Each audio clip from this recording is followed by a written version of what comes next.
Amém, irmãos? Estamos agarrados aí, em nome de Jesus? Ó, quem está em casa aí, um abraço, Deus abençoe você grandemente. Não deixe de compartilhar o link dessa mensagem. Você que está no meu canal, você que está no canal da igreja, nós temos lá a primeira mensagem dessa série que eu estou pregando, e a primeira mensagem fala sobre finanças. E na primeira mensagem que eu falei sobre finanças, eu deixei lá, na minha primeira mensagem, 9 princípios fundamentais para quem quer mudar de vida nessa área financeira. E se você aplicar, você vai mudar. Então, ó, quem está em casa aí, ó, Deusa Lipa está aqui assistindo com a gente. Paulo Natalino está em casa, a mulher dele está cantando aqui, ele está assistindo o culto em casa, ó. Está trabalhando, está no trabalho? Então está assistindo o culto do trabalho. Paulo, um abraço para você. Paulo Ataliba de Campinas, Deusa Lipa, Márcio Rogério, Jussi, tem a Bibi que mandou um recado aqui para o pastor Márcio. Ela falou assim que o pastor Márcio, quero ver o pastor Márcio louvar, pastor. Tem que um dia você vir ensaiar com a galera aqui, você fazer um louvor aqui, ó. Deixa eu ver aqui lá no meu canal, que está sendo transmitido também no meu canal. E aí deixa eu mandar um recado para esse povo lá. Quer ver só? Está aqui, ó, no meu canal. Aqui. Tá aqui, ó, tem a turma aqui, ó, a Ana tá no meu canal, Sandra Cruzato, a Sandra mudou lá para Elias Fausto. Elias Fausto não, é Cardeal ou Elias Fausto, não sei. Que ela tá assistindo o culto de lá também. Ó, Demerlon de Campinas, um abraço para você, Demerlon. Ana Borba, o povo tá conectado aí. Não deixe de compartilhar e vamos agarrar aqui em nome de Jesus na palavra, irmão, para ver o que Deus tem para nós hoje à noite, em nome de Jesus, amém? Então vamos lá, hoje eu quero falar sobre sofrimento.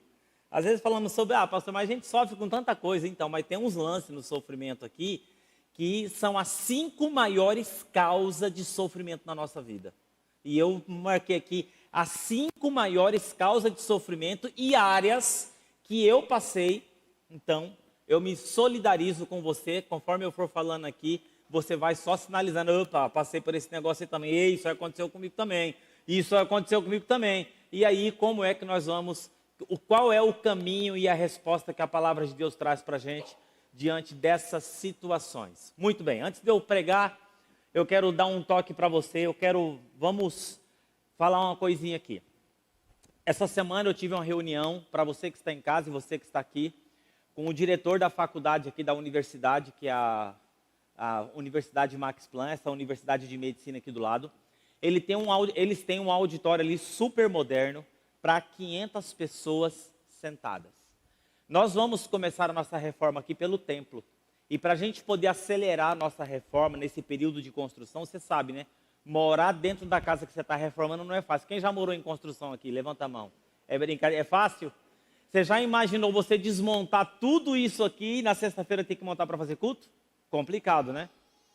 Então, eu fiz uma reunião com ela, nós estamos orando para ver se Deus abre uma porta para que, a partir de fevereiro, a gente estaria congregando ali dentro da universidade ali. Tem um estacionamento grande e a gente usaria o auditório deles. Pastor, qual é o plano B? Nós vamos locar uma tenda do tamanho desse templo aqui e colocar aqui na frente, para na hora que você chegar no portãozinho, você já entra para dentro do culto. Aí nós vamos ficar de 6 a 8 meses cultuando na tenda. Aí a gente vai voltar às origens mesmo da Igreja do Nazareno, porque a Igreja do Nazareno começou na tenda. Então, eu vou falar uma coisa para você. Eu tenho um coração enfincado nesse terreno aqui. Eu estou para falar para você assim que eu acho que eu prefiro mais é a tenda, mas Deus vai dar a direção, porque a tenda também tem um custo. E aí o que a gente iria gastar com a tenda, a gente colocaria na construção. Mas quem dirige os nossos passos é Deus. Então, eu quero que você esteja orando, e não somente orando, mas também contribuindo para essa causa, porque se Deus permitir, essa semana eu tive uma reunião já com a parte de engenharia. Hoje eu falei com o engenheiro estrutural, e a gente já fechou, quase que fechamos já um acordo com um engenheiro que vai tomar conta de toda a obra, e agora nós vamos conversar com as outras frentes de trabalho aí, para a gente poder chegar a janeiro aqui, irmão. Eu já queria começar a demolir tudo agora, mas nós vamos ter o quê? Nós vamos ter cantata de Natal, musical, isso e aquilo, e vai chegando no final do ano, não faz sentido. Então nós vamos começar em janeiro, tá joia? Esteja orando, esteja contribuindo, esteja pedindo que Deus direcione em nome de Jesus. Nós vamos começar pelo templo, nós vamos ter que derrubar tudo isso aqui, quebrar tudo, reforçar a parede aqui para poder derrubar o prédio do outro lado, levantar isso aqui, colocar um telhado. Essa parede que você está vendo aqui, ela vai afastar 14 metros para lá. Já imaginou um negócio desse? É uma obra grande. Os nossos banheiros ficarão lá atrás, um saguão de entrada gigantesco, lindo, maravilhoso, algo novo para a nossa cidade e para o nosso povo, porque a casa de Deus merece sempre o melhor. Em nome de Jesus, amém? Muito bem, vamos lá aqui, eu vou pedir que alguém coloque aí o fundo da minha mensagem da tela, por favor.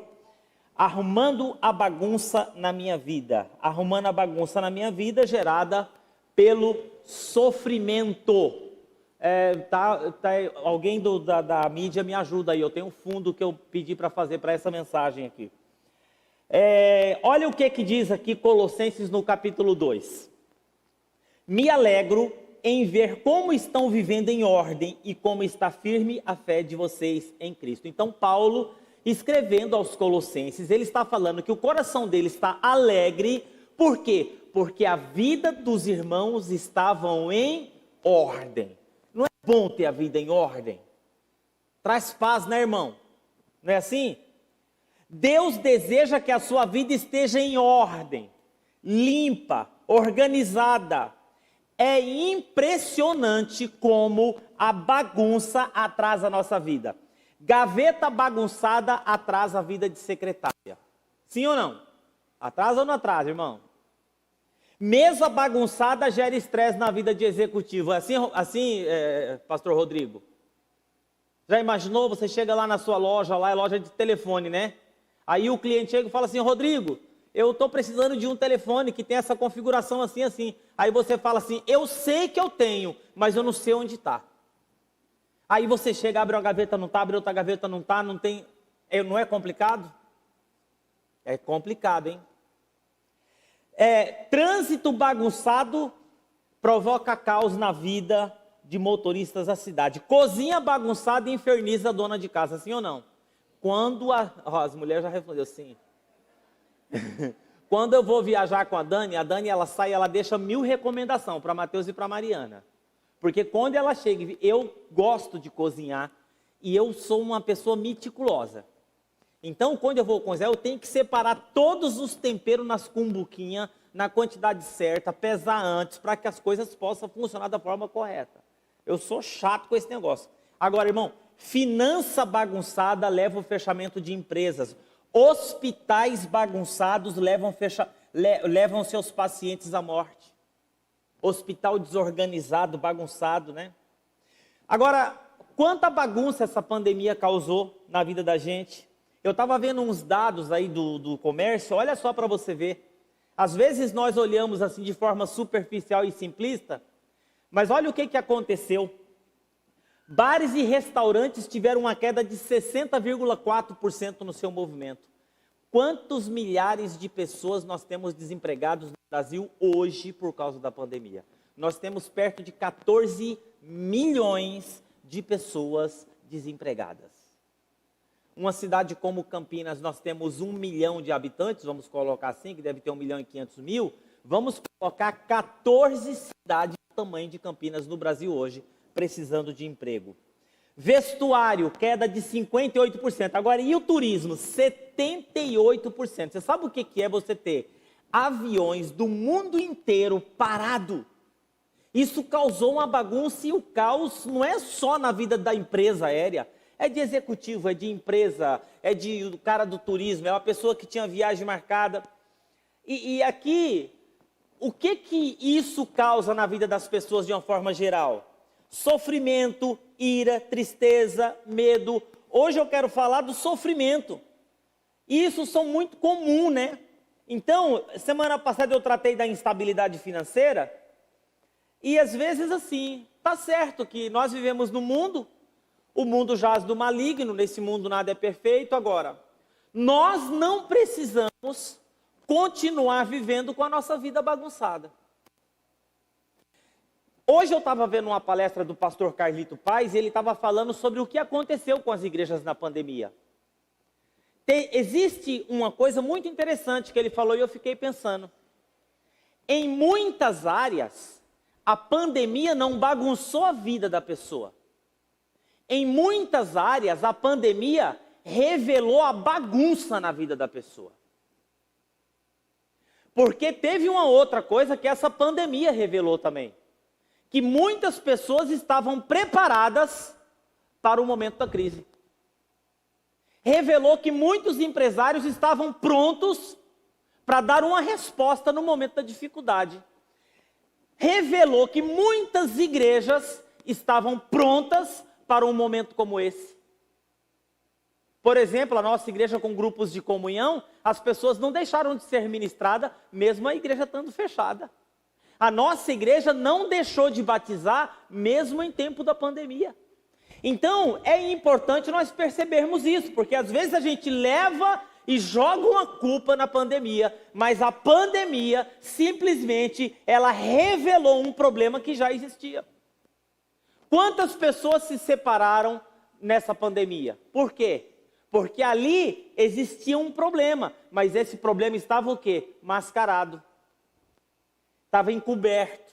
A gente estava tentando levar com a barriga, estava tentando disfarçar. Eu estou em uma crise no meu casamento, mas dá para administrar. Por quê? Porque eu saio de manhã, fico o dia inteiro fora. Quando eu chego eu estou cansado, vou dormir, eu não tenho que enfrentar os problemas.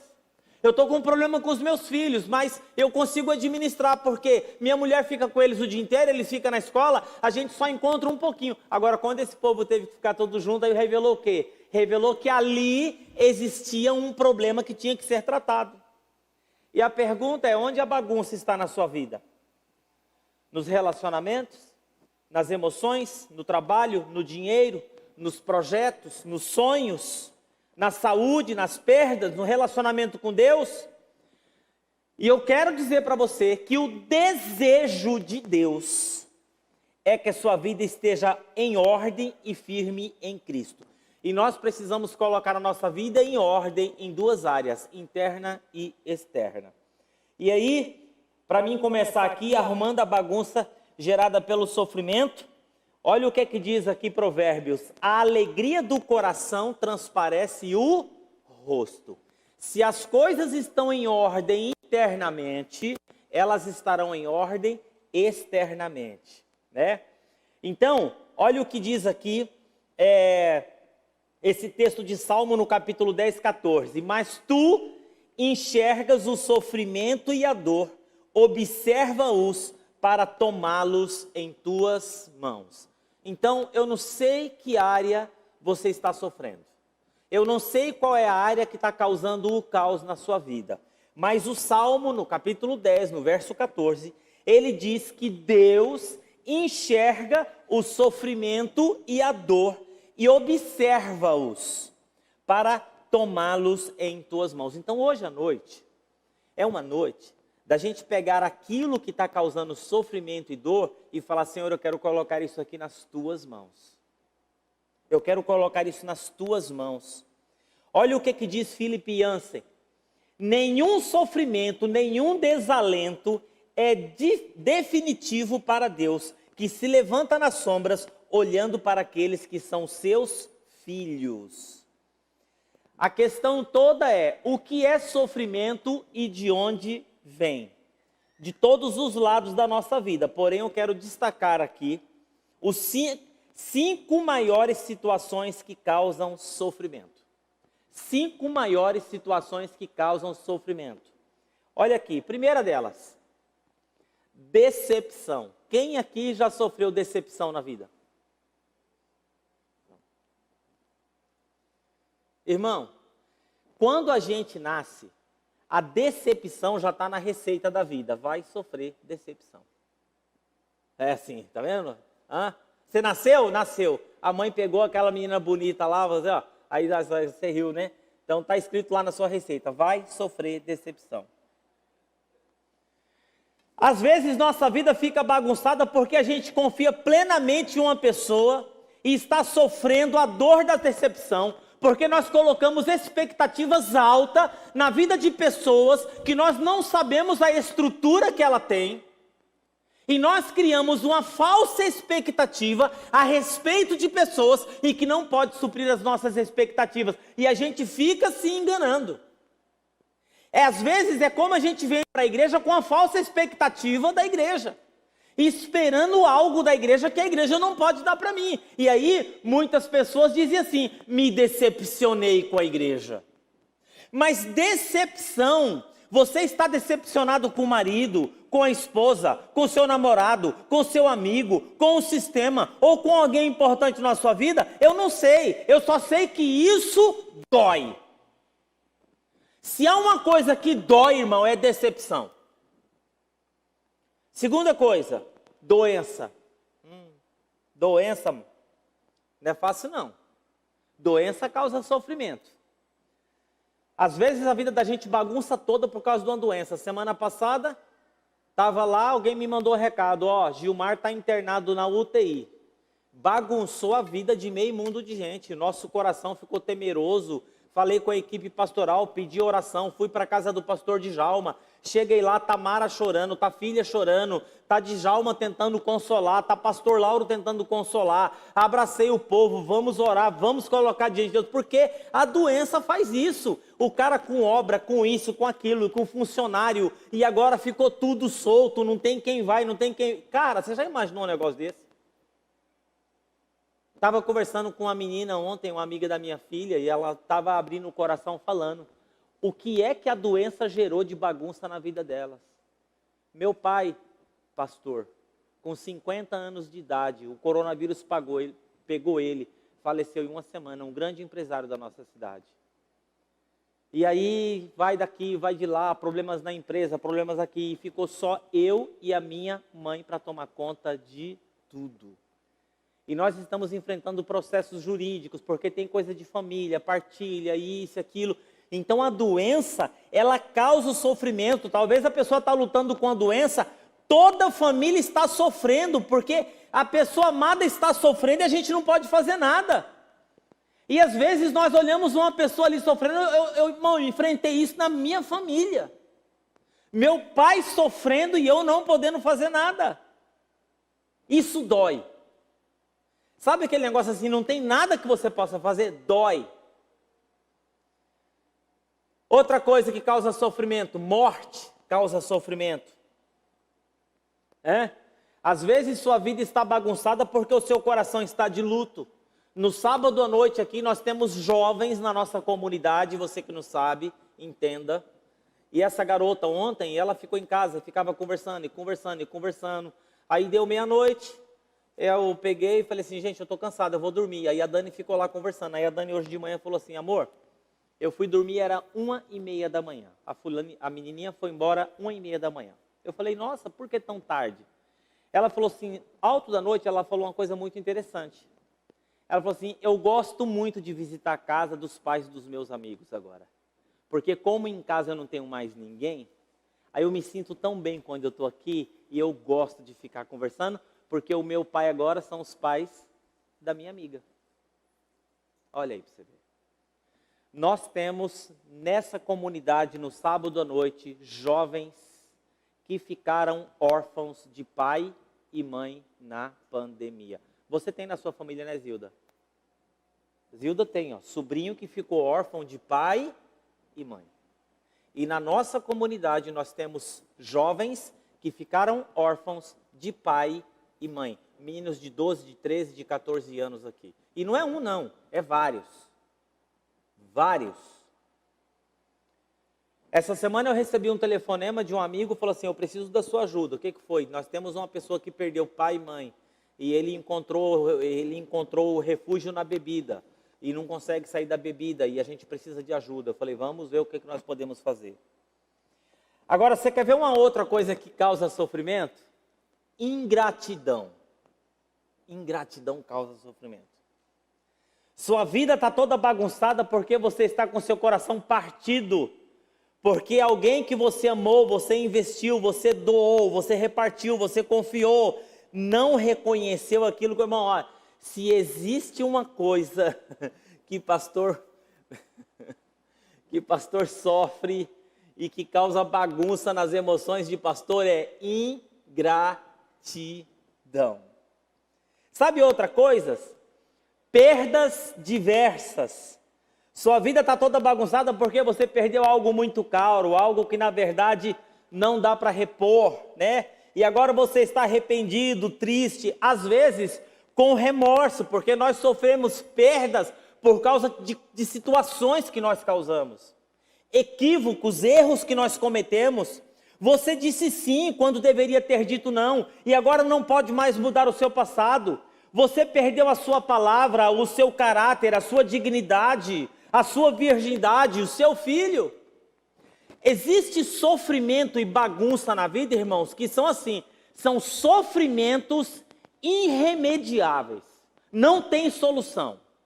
Aí você fala assim, mas Deus dá solução para tudo. Em partes. Deus não dá solução para tudo. Em tese, sim, Ele pode resolver tudo, mas não resolve. Isso que você está pensando aí, essa foto de tampa de margarina, isso aí chama-se novo céu e nova terra. Porque existem coisas na vida que nós temos que conviver com o irremediável. Você quer ver um exemplo? Por exemplo, o que você faz com o seu divórcio? Não tem jeito. Isso é irremediável. Vai construir uma nova família. E agora você vai ter que assistir a sua filha de longe, porque já aconteceu. Você traiu, você não deu certo, você não teve jeito. Como que faz para resolver um problema de aborto? Abortei. Agora vai ter que conviver com isso. É irremediável. Sabe, você tem que conviver com isso, então até para esse sofrimento, nós temos uma direção de Deus. Às vezes a pessoa perdeu o emprego, investimento financeiro, bens materiais, saúde. Enfim, é uma perda. Agora eu vou dizer uma coisa para você e presta bem atenção. Eu me solidarizo contigo nessa noite, meu irmão. Com você jovem, com você que é casado, com você que é empresário. Porque eu vou dizer uma coisa para você. Com 51 anos de idade, eu já passei por todas essas questões aqui na vida, sem exceção. Eu fiz questão de marcar situações que eu passei. E tudo aqui que eu falei para você, eu já passei na minha vida.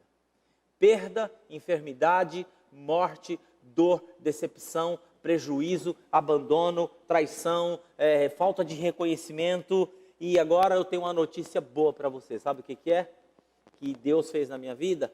Não existe dor que Jesus não possa curar. Amém, irmão? Você pode aplaudir o Senhor em nome de Jesus? Não existe dor que Jesus não possa curar. Qual é o ponto central? Sabe o que é? É que a decepção, a doença, a morte, a ingratidão e as perdas são sofrimentos que eles militam contra a nossa vida, porque são coisas que acontecem, mas se não tiver uma intervenção divina, aquela coisa continua militando interiormente, tentando atrapalhar o meu presente. Passado não resolvido é presente que atrapalha. Não, eles ficam militando na nossa vida e nós somos, às vezes, levados a duvidar da presença, do cuidado e o poder de Deus em nós. Porque aquela coisa fica ali militando. E assim essas coisas sugam a nossa alegria, o nosso ânimo, a nossa paz, nos levando direto para a tirania da dúvida, do medo e da depressão. Porque são coisas que, se não tratadas, irmãos, aí leva anos. Uma decepção não tratada, uma ingratidão não tratada, uma morte não tratada, uma perda não tratada. Quantas pessoas, olha, é infinitamente mais fácil uma pessoa que foi pobre, ele foi rico e perdeu tudo e superar a perda dele. É muito mais fácil do que uma pessoa que sempre foi rica, perdeu tudo, superar, viver, porque ele nunca soube o que é ser pobre. Às vezes nós falamos de coisas assim pra gente que não, mas é complicado isso. Eu encontrei pessoas que ela teve um grande cargo na empresa. E ela teve que se reinventar e ela interiormente, ela nunca conseguiu se tratar com aquilo. Vivia uma decepção eterna, 1 ano, 2 anos, 5 anos, encontra a pessoa, ela conta aquela mesma história, 10 anos, conta aquela mesma história, porque aquela pessoa ficou presa no passado por causa de uma perda que bagunçou a vida dela e nunca mais ela foi a mesma pessoa. Você está sofrendo? Quais são as bagunças geradas na sua vida pelo sofrimento? Deus te convida hoje à noite a romper com o sofrimento na sua vida. Olha o que diz aqui Jeremias no capítulo 4, verso 19. Ah, minha angústia, ele diz. Minha angústia. Olha o que ele diz aqui, gente. O que isso pode causar? Eu me contorço de dor. Ó, paredes do meu coração. O meu coração dispara dentro de mim. Não posso ficar calado. Na hora da dor, é muito importante permanecer em Jesus, né? Porque na hora da dor, do sofrimento, da bagunça, é muito fácil tomarmos decisões que podem bagunçar ainda mais a nossa vida. Na hora da decepção, é muito fácil tomarmos decisão que pode atrapalhar mais a nossa vida. Na hora da ingratidão, a gente tem que fazer uma disciplina e pedir uma graça de Deus para guardar a nossa língua na boca, irmão. Porque na hora da ingratidão, é muito fácil você bagunçar mais ainda a sua vida, porque às vezes a gente chega com aquele sentimento assim de tentar fazer justiça, de tentar equilibrar a coisa, de tentar colocar a coisa em ordem, e às vezes na nossa tentativa de equilibrar, a gente causa mais bagunça. E aí você pergunta, então Silas, é você que está em casa, o que eu devo fazer então para arrumar a bagunça na minha vida? Bom, para arrumar a bagunça na vida gerada pelo sofrimento, eu coloquei algumas coisas aqui. Primeiro, confie na soberania de Deus sobre a sua vida. Deus continua no controle da vida. A Bíblia diz assim que José teve a vida toda bagunçada, por causa de ingratidão, por causa de competição, por causa de inveja. Mas em nenhum momento Deus saiu do controle da vida de José. Olha o que diz aqui. Ó soberano Senhor, vem com poder, com o seu braço forte, ele governa. A sua recompensa está com ele, o seu galardão o acompanha. Como pastor, ele cuida do seu rebanho e com o braço ajuda os cordeiros e os carrega no colo, conduz com cuidado as ovelhas que amamentam suas crias. Deus governa tudo e vê tudo. Inclusive os seus filhos que sofrem. Crianças, velhos, pastores, pessoas pobres e indefesos. Deus não é insensível. Deus não é cego, Deus não é impotente, Ele sabe todas as coisas, Ele está agindo com sabedoria e poder. Mesmo que às vezes, irmãos, nós não entendamos muito bem, Ele está no controle. José está lá esquecido na prisão, mas ele está no controle da prisão. José foi acusado injustamente na casa de Potifar, mas ele está no controle. Você pode não estar percebendo, mas o nosso soberano Senhor está no controle agora mesmo na sua vida, em nome de Jesus. Cuidando, ajudando, carregando e conduzindo todas as suas ovelhas, inclusive você. Olha para a pessoa que está do seu lado e fala assim, ó, Deus está no controle. O Salmo de número 66 diz, Ele governa para sempre com o seu poder, seus olhos vigiam as nações. Então, primeira coisa aqui, Deus está no controle. Sabe de uma coisa, gente? O nosso tribunal interior não é confiável o suficiente, às vezes, para dizer se uma coisa foi boa ou se foi ruim. Só o tempo vai dizer. Você conhece a história do menino que é o cavalo? Eu já contei uma vez. A história é o seguinte, um fazendeiro muito rico e muito amoroso, cuidava dos seus funcionários de forma muito exponencial.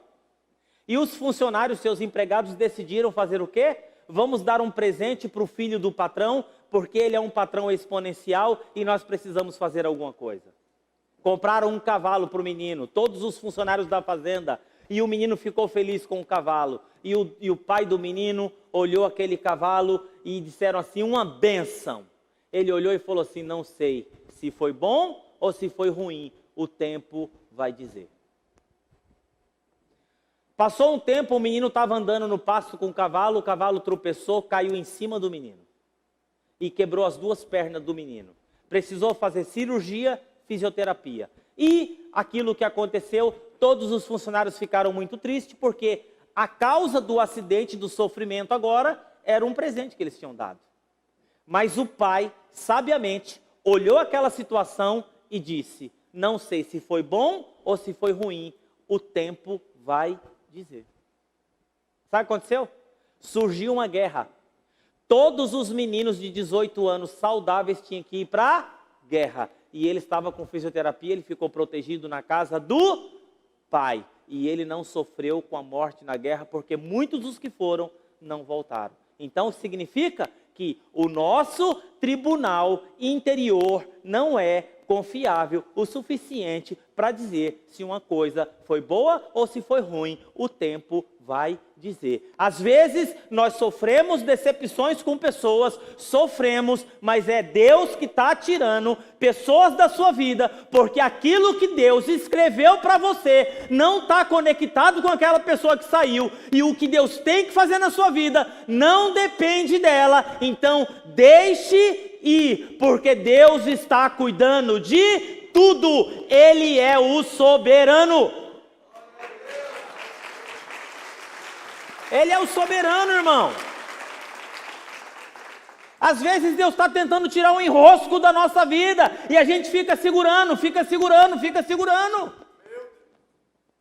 Existem pessoas, Tarcísio, que vai passar na sua vida durante 2 meses, mas é aqueles 2 meses que Deus permitiu. Existe gente que vai passar 2 anos, outras 5 e outras 10, mas há um período que Deus vai falar, passou, levou, deixe ir. Tem que deixar, irmão. Porque aquilo que Deus vai realizar na sua vida não depende de quem Ele tirou. E eu não quero ninguém na minha vida que eu fique segurando. Eu quero alguém na minha vida que seja bênção de Deus, que queira estar comigo e falar assim, eu quero estar aqui. Você já imaginou você ficar com alguém do seu lado que a pessoa está ali forçada? Não é horrível isso? É horrível isso, irmão. Eu não quero. Já imaginou, pastora? Pastora Márcia está aqui porque está forçada. A Zilda está aqui porque está forçada. As pessoas estão aqui porque são obrigadas. Eu não quero isso. Eu quero pessoas na minha vida que é assim, irmão. Ó, vou dizer uma coisa para você. Está vendo esse celular? Está na minha mão, não está? Não está na minha mão? Por que ele está na minha mão? Porque eu estou segurando ele na minha mão. Se eu abrir minha mão aqui, ó, e eu virar minha mão e esse celular cair, só existe uma coisa que vai fazer esse celular ficar na minha mão se eu abrir aqui, ó. Sabe o que é? Um milagre. Pessoas que estão na minha vida, para mim, tem que ser milagre direcionado de Deus. Elas estão porque Deus permitiu. Louvado seja o nome do Senhor. Segunda coisa, espere pela justiça de Deus. Olha o que diz aqui no Salmo 9, verso 8. Ele mesmo julga o mundo com justiça, governa os povos com retidão. Quando o sofrimento na nossa vida é causado por injustiça de outras pessoas, nós precisamos tomar cuidado, sabe por quê? Com a vingança no nosso coração. Nosso Deus julga com justiça e governa com retidão. Você quer deixar na mão de Deus ou você quer partir então para os meios mesmos de fato? Porque partir mesmo para os meios de fato é você entrar na teoria do bateu, levou. Bateu, levou é complicado. A Bíblia diz que o nosso Deus, Ele julga com justiça e governa com retidão. O Salmo 9 diz, o Senhor é refúgio para os oprimidos, uma torre segura na hora da adversidade. Os que conhecem o teu nome confiam em ti, pois tu, Senhor, jamais abandonas o que te busca. Creia que Deus viu a sua causa antes. Irmãos, nós vivemos num país que quando nós somos injustiçados por qualquer coisa que seja, o único caminho que nós temos é confiar no eterno. Às vezes, uma assinatura de um juiz. Dias atrás o irmão me procurou. Ele disse o seguinte: lembra uma vez que o senhor falou da construção da igreja? Eu falei, lembro. O senhor lembra uma vez que o senhor chamou as pessoas no altar para orar por pessoas que estavam com coisas travadas na justiça? Eu falei, lembro. Ele falou, pois é, eu tinha uma coisa travada na justiça há 12 anos.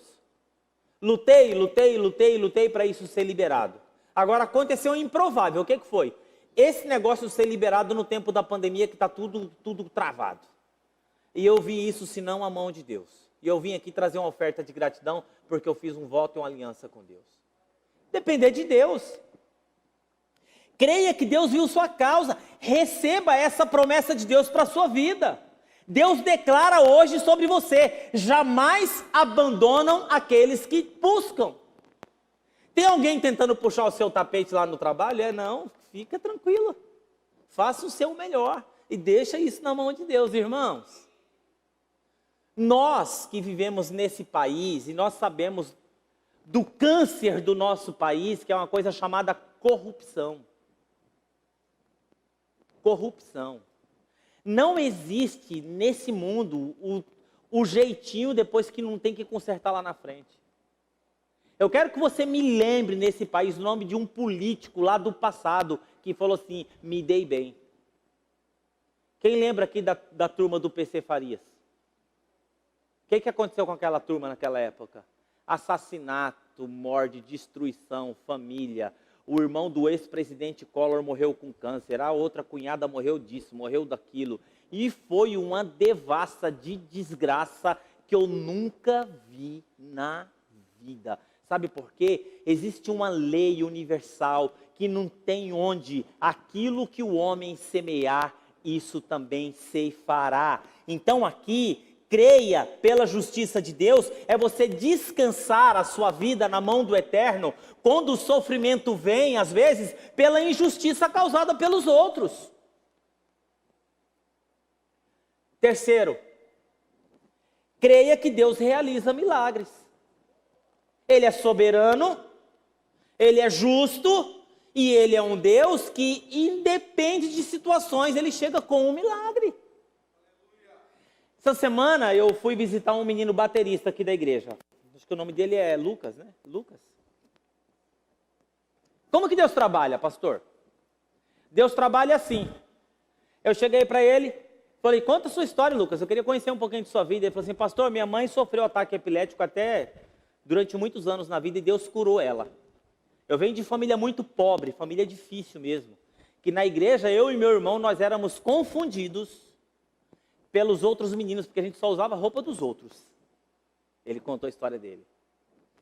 E eu falei assim, vou falar uma coisa para o senhor, eu já trabalhei até para a NASA, se o senhor quer saber. Eu falei, o quê? Me conta a história aí. Ele falou, eu tenho um irmão meu, eu esqueci o nome do irmão dele, Ramon, não sei, ele falou o nome lá. Eu tenho um irmão meu, que ele é muito inteligente, esse meu irmão. Ele sabe pintar, ele nasceu com um dom assim, de fazer as coisas com facilidade. Ele sabe pintar, ele sabe projetar, ele sabe fazer isso, ele tem habilidade com as mãos. E nós sempre fomos fiéis e congregamos numa pequenina igreja batista, bem pequenininha.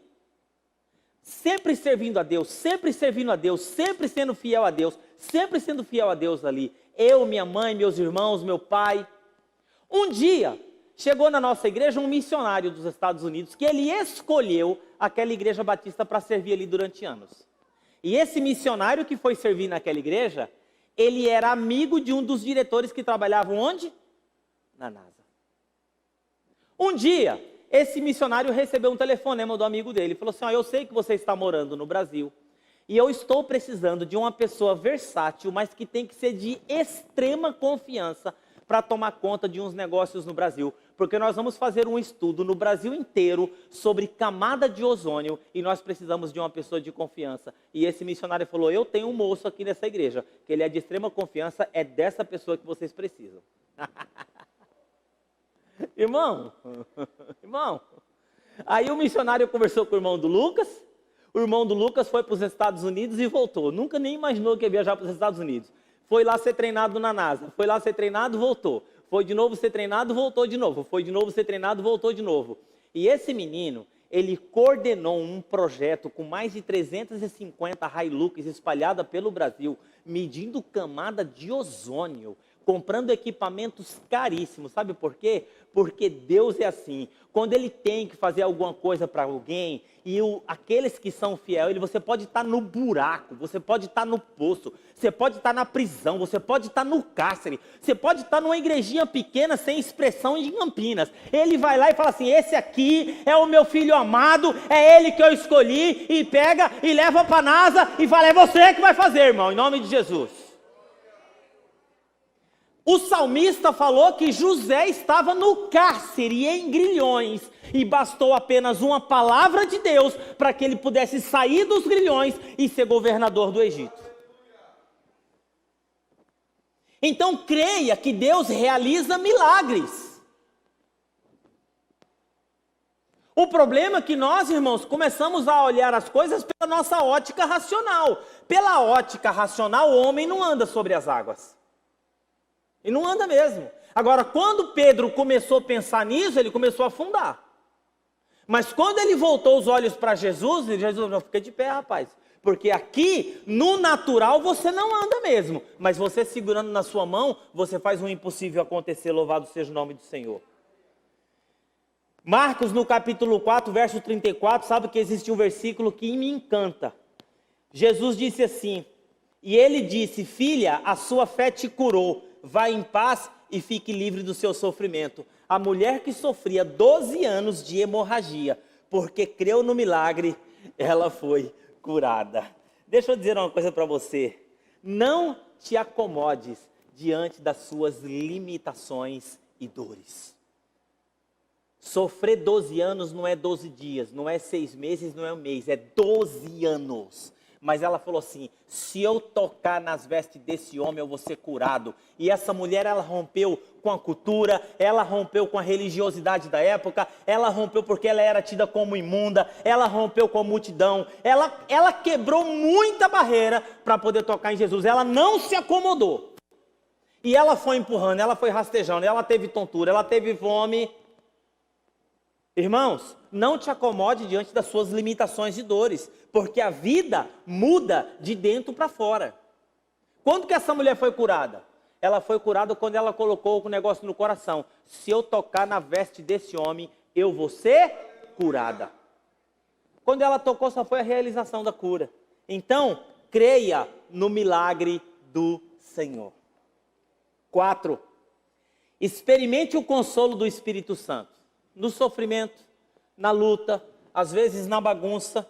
Enquanto Deus não traz a solução, nós temos que descansar na presença do Espírito Santo. Mas eu lhes afirmo que é para o bem de vocês que eu vou. E se eu não for, o conselheiro não virá para vocês. Mas se eu for, eu vos enviarei. Tem momentos na nossa vida que não tem jeito. É aquilo que eu falei. É a gente deitar no colo do Pai Celeste. Olha o que diz 2 Coríntios. Bendita seja o Pai do nosso Senhor Jesus Cristo, Pai das misericórdias e Deus de toda consolação, que nos consola em todas as nossas tribulações, para que com a consolação que recebemos de Deus, possamos consolar o que estão passando por tribulações. Louvado seja o nome do Senhor. Então, toda essa situação que você está passando, você vai chegar um dia e você vai falar assim, fulano, é o seguinte, fica tranquilo, o Espírito Santo vai cuidar de tudo. Deus vai tratar isso aí e vai ficar tudo certo. Não... Aí você fala, mas como é que você sabe disso? Você vai falar assim, eu passei por uma situação semelhante e Deus me acudiu, vai acudir você também, louvado seja o nome do Senhor. Então, olha, irmãos, até no nosso sofrimento, Deus pode produzir fruto. Quanto fruto não foi produzido através do sofrimento de José? é onde nós precisamos entender que onde que a responsabilidade humana e a soberania de Deus, como que ela se junta, como que ela trabalha, como que acontece isso, pastor? Porque José nos ensina isso. Porque quando os irmãos de José chegam diante dele, o que José fala? Vocês me venderam, mas vocês não me venderam, foi Deus que me enviou. Vocês intentaram mal para mim, mas Deus transformou o mal em bem, para quê? Para que pudesse preservar a nação. Então assim, o mundo, através do sofrimento, da decepção, da dor, da morte, sempre vai tentar escrever alguma coisa sobre você. Mas sabe o que Deus faz? Deus segura na nossa mão e fala assim: deixa eu escrever uma história diferente aqui para você, José. Você está no poço? Então você vai sair desse poço e você vai para a casa do Potifar. Ah, você foi para a prisão? Mas você vai sair da prisão aqui, eu vou te mandar para tal lugar. Porque Deus vai trabalhando. Então creia que Deus, através dessa situação, está levando você para um nível maior de compreensão, de relação com Ele. Tenha uma perspectiva eterna da sua vida. Olha o que diz aqui: Ele enxugará dos seus olhos toda lágrima, e não haverá morte, nem tristeza, nem choro e nem dor, pois as antigas já passaram. Olha aí, irmãos, nós temos que olhar. Olha o que diz aí 1 Coríntios: todavia está escrito, nem olho viu, nem ouvido ouviu, nem mente humana imaginou o que Deus preparou para aqueles que o amam. Olha só, ver somente aqui agora, irmão, aumenta dor e sofrimento nas nossas vidas. Nós temos que olhar o todo. Sabe o que a Bíblia diz? Que um dia a trombeta soará e o dono vai voltar. E ele vai falar o seguinte: fechado para a balança. E ele vai fazer o seguinte, ó: ele enxugará dos olhos todas as lágrimas. Louvado. A nossa esperança, irmão, está na glória. A nossa esperança está no céu. Que a igreja possa passar por esse tempo de pandemia, de dor. A Bíblia diz que nos últimos dias viriam tempos difíceis. Haveria fome, peste, terremoto em vários lugares. Porque nós estamos vivendo os últimos dias. E nós temos que olhar para o céu e dizer: Maranata, ora vem, Senhor Jesus. Quando Marta, Maria e João foram ao túmulo de Jesus, o anjo falou: por que procurai dentre os mortos aquele que vivem? Tem um hino antigo que nós cantávamos: de todas as línguas, tribos e raças, muitos irão te adorar. De todas as tribos, línguas e nações, muitos virão e dirão: bendito seja sempre o Cordeiro, bendito seja sempre o Cordeiro, raiz de Davi, filho de Deus. Então nós iremos adorar todos juntos um dia. Então quando a coisa apertar aqui, nós temos que olhar para o andar de cima. É no andar de cima. É por isso que Jesus ensinou na oração do Pai Nosso: Pai Nosso que está no céu. Às vezes, irmãos, o nosso recurso é no andar de cima. Diante da injustiça, é o andar de cima. Da dor, da decepção, da morte, do vacilo, da traição, da perda, que bagunça tudo, é o andar de cima. Nós precisamos lembrar, irmãos, que o imediatismo é o grande inimigo da fé. Deus tem reservado algo grande para a sua vida, mas você precisa ver além do seu sofrimento, além da bagunça gerada pela dor. Que Deus está tentando fazer algo abundante para você. Irmãos, nós somos mestres, especialistas em trocar promessas de Deus por coisas prazerosas, momentâneas. Sabe por quê? Porque às vezes nós somos como Esaú. Por que Esaú trocou o direito de primogenitura por um prato de lentilha? Porque Saul, ele não tinha consciência do que o direito de primogenitura poderia trazer para o filho mais velho. E porque ele não tinha consciência, ele trocou uma promessa extraordinária por um pequeno prato de lentilha. Às vezes, nós vivemos assim no cotidiano. Por causa de um prazer momentâneo, você deixa de receber uma bênção futuro maior. Um prazer momentâneo, você deixa de algo. Assim é na nossa vida, no nosso cotidiano. Às vezes você fala assim: puxa vida, eu precisava ler esse livro, mas esse filme da Netflix está tão gostoso, eu vou deixar para depois. Aí você troca algo maior por um prazer momentâneo. Essa cama está tão gostosa, segunda-feira eu começo a fazer caminhada. Aí passa terça, passa quarta, passa quinta, passa sexta, aí chega segunda-feira, aí você fala, segunda que vem eu começo de novo. E você vem começando a academia, e você vem começando a caminhada desde janeiro desse ano. Por quê? Porque nós trocamos o prazer momentâneo por uma coisa maior que nós não conseguimos enxergar às vezes no futuro. Às vezes na vida espiritual é assim. Nós ficamos presos ao passado, às decepções, ao abandono. Nós ficamos presos a essas coisas. Creia que com Jesus o melhor está sempre por vir, porque Ele nunca perderá. Creia nessa promessa. Efésios, no capítulo 3, diz: aquele que é capaz de fazer infinitamente mais do que tudo que pedimos ou pensamos, de acordo com o seu poder que opera e atua através das nossas vidas. Louvado seja o nome do Senhor. Toma posse, irmão. Toma posse de algo maior. Deixa isso no passado, em nome de Jesus. Perdoa. Vença isso. Você entendeu porque é importante você decidir hoje arrumar a bagunça na sua vida gerado pelo sofrimento? Você tem que confiar em Deus, irmão. Confiar em Deus não é um sentimento, é uma decisão. Lembre-se disso. Confiar em Deus não é assim, eu senti que eu devo confiar em Deus. É uma decisão. Eu tomo uma decisão de confiar no Rodrigo. O Rodrigo toma uma decisão de confiar no Silas. Sim ou não, Rodrigo? Não é assim que a gente decide? Exatamente. Eu tomo uma decisão de confiar na pastora Márcia na caminhada do lado dela comigo nessa igreja durante já 300 anos. É uma decisão que eu tomo, não é um sentimento. É igual aquele garoto que ele estava no penhasco, e ele estava lá no penhasco, na beira do abismo. E de repente chegou um sujeito, e tinha um cabo de aço de um penhasco no outro penhasco. Aí o sujeito chegou, pegou uma vara bem grande e atravessou com a vara de um penhasco no outro em cima do cabo, assim, ó. E o menino ficou olhando aqui e falou assim, Aí o cara foi e voltou. Aí o cara chegou pro garoto e falou assim, garoto, eu sou campeão mundial de travessia de cabo de aço.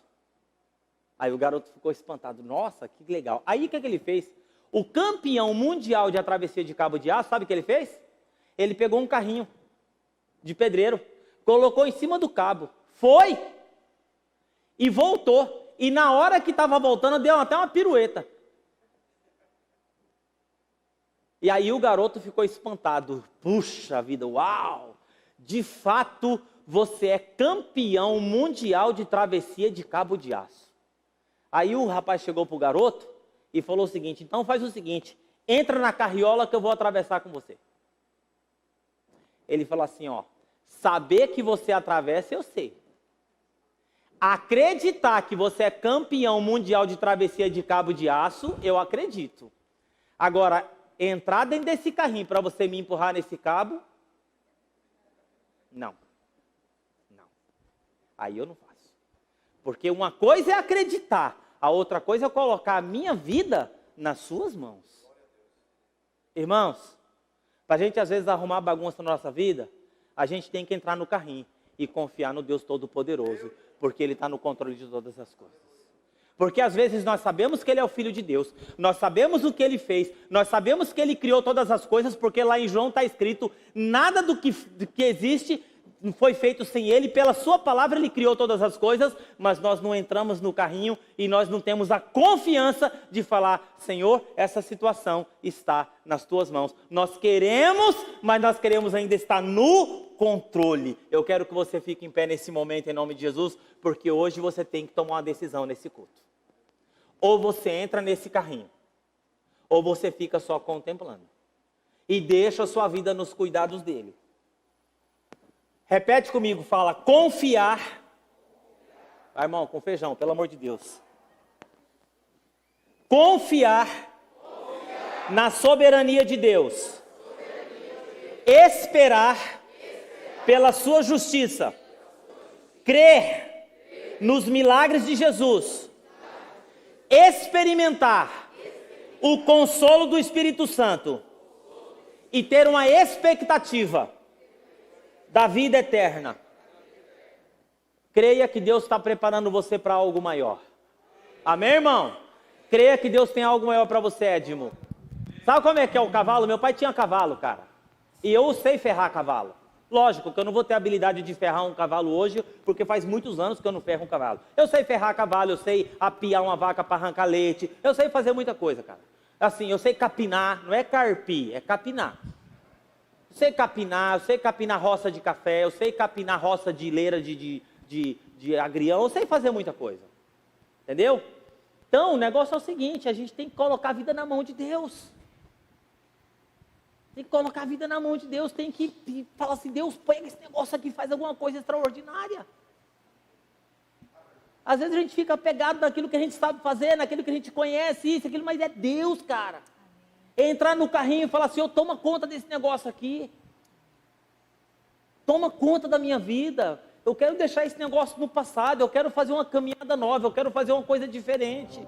Senhor, intentaram mal para mim, mas eu sei que o Senhor pode pegar isso aqui e transformar em coisa nova, coisa boa, coisa que vai fortalecer. Eu quero caminhar direito. Olha o que diz aqui, ó. Você deseja tomar decisões, arrumar hoje a bagunça na sua vida? Olha o que diz João 20, 29. Felizes os que viram e creram. Deus quer que essa palavra entre no seu coração esta noite e você saia daqui com decisões claras na sua vida de confiar em Deus.